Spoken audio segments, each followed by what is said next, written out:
سلام دوستان عزیز.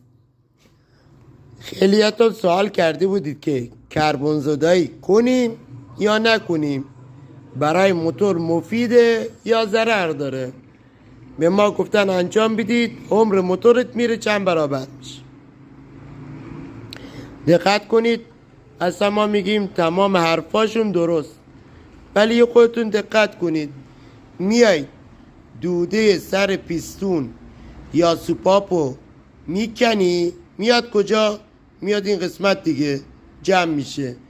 شما 1% فکر کنید همراه دوده، حالا جاده خاکی یا هر چیز رفتی، یک حالت سنگریزه خیلی خیلی ریز یا اصلا این دوده خیلی سفتی میاد کجا؟ همراه با پیستون شما میاد این کنار پیستون.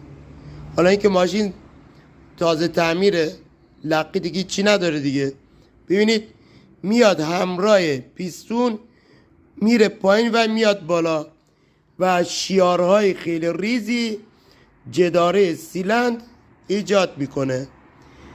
بین 1 ماه تا 6 ماه آیندهش قطعا روغن کم کردن و روغن سوزی شروع میشه. خواهشاً نکنید این کارا رو اصلا انجام ندید. فیلتر هواتو به موقع عوض کن، تنظیم موتورتو به موقع برو. هیچ دودی سر پیستون نخواهد اومد که بتونین راه کارا رو بدن. حالا یه عده که چون از این راه سود خیلی خوبی میکنن، قطعا میان میگن نه هیچ چیز عالیه، توی چی عالیت نیست.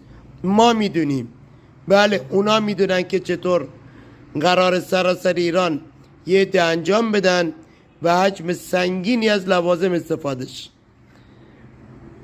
قضاوت با خودت. لایک و کامنت یادتون نره.